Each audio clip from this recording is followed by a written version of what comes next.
Salve e benvenuti sul canale dell'Alchimista. Io sono Dario, cerco di fare l'intagliatore nel web. A volte mi riesce, a volte no, ma non mi arrendo. Molto spesso mi vengono fatte domande su come colorare il legno e su quali finiture dare. Ho già fatto un video in merito, ma riguardava solo una tecnica, ovvero olio danese e cera anticante. Vi lascio il link tutorial su come applicarla qui sopra. Oggi vorrei trattare l'argomento in maniera più ampia, in base alla mia esperienza. Considerate che sono un autodidatta, quindi vorrei condividere con voi le 6 tecniche per colorare il legno che ho utilizzato finora. Parto dai colori acrilici. Secondo me sono la maniera più comoda ed economica per dare colore ai vostri lavori. I colori acrilici si aggrappano molto bene al legno e vi danno la possibilità di avere un effetto coprente se usati in purezza o diluiti con poca acqua, mentre invece se volete lasciare intravedere le naturali venature del legno sotto al colore, basta diluirli con molta acqua. Io, avendo in passato pitturato le miniature di Warhammer, utilizzo colori di quella qualità, che sarebbero pensati appunto per le miniature.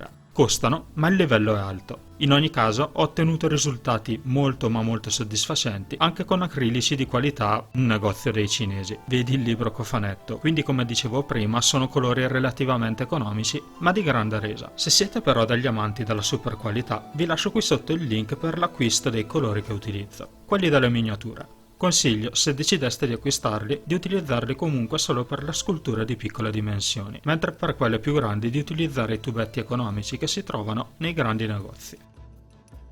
Dopo gli acrilici, al secondo posto, vi parlo della tecnica della doratura o argentatura, che dir si voglia, a seconda del colore utilizzato. La posiziono qui perché questa tecnica viene eseguita sopra a un fondo di colore acrilico, la tecnica economica. Quella di qualità per gli ambienti so che è differente, ma per noi comuni mortali che usiamo il similoro si stende uno strato di acrilico nero o rosso scuro. Una volta asciugato si stende la colla specifica per la foglia oro, la cosiddetta missione. Una volta che la missione è asciutta, ma non troppo, se no non incolla, si lascia cadere con delicatezza la foglia e la si tampona con un pennello morbido per farla aderire alla colla e per rimuovere l'eccesso. Aderirà esclusivamente dove è stata applicata la colla. Se foste interessati ad un tutorial dettagliato su questa tecnica, fatemelo sapere qui sotto in un commento.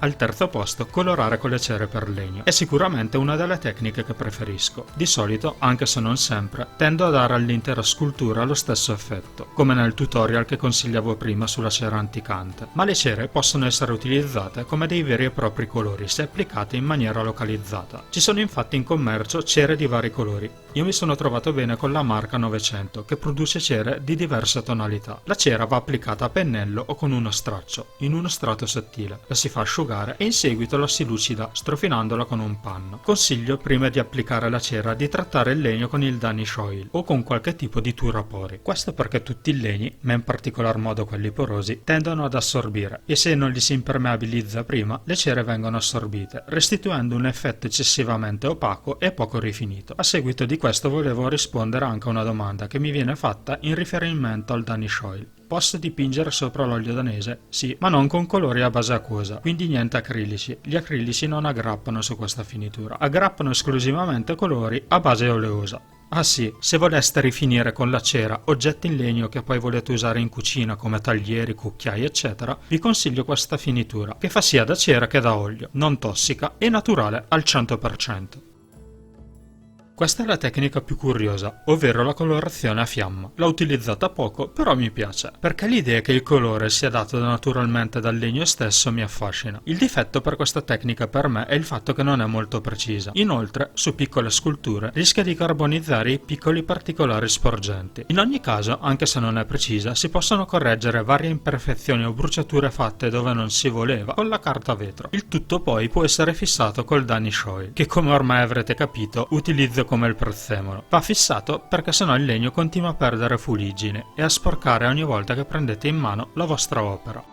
Al quinto posto un'altra tecnica piuttosto curiosa, ovvero utilizzare la polvere di caffè. Più che per colorare, la si utilizza per valorizzare le sottili incisioni sul legno, una sorta di line art. Per esempio può essere utile per evidenziare le venature nelle foglie o per fare disegni stilizzati, rune eccetera. Si cosparge la zona con le incisioni con il caffè macinato e lo si spinge nelle incisioni rimuovendo l'eccesso. Successivamente si dà una mano di olio danese per fissarlo all'interno delle fessure. Per ultimo lascio il più banale, ma non meno importante, impregnante o mordente per legno. Qui ho poco da dire, penso lo conosciate tutti. Lo si stende sul legno non ancora trattato da altre finiture. Lascia un effetto opaco che merita di essere rifinito ulteriormente, con cere trasparenti se il colore ottenuto si aggrada già, o oli. Dopo la prima mano di impregnante è bene carteggiarlo perché tende a far sollevare come dei pelucchi, cosa che gli oli non fanno. Queste sono le tecniche che ho utilizzato fino ad ora, ovviamente ce ne sono molte altre, come colorare con gli oli, l'ebanizzazione, smalti, so che c'è chi utilizza addirittura gli acquarelli, il pirografo e molta altra roba che nemmeno conosco. Io spero che questo video vi sia stato utile, nel corso del tempo credo utilizzerò altre tecniche interessanti, non perdetevele. Vi ringrazio per aver guardato, se questo video vi è piaciuto lasciatemi un like, un commento e iscrivetevi al canale se non siete già iscritti. Un grazie di cuore a tutti i sostenitori Patreon, siete sempre più numerosi e mi incentivate a fare sempre di meglio. Vi do appuntamento alla prossima qui sul canale dell'Alchimista. Ciao!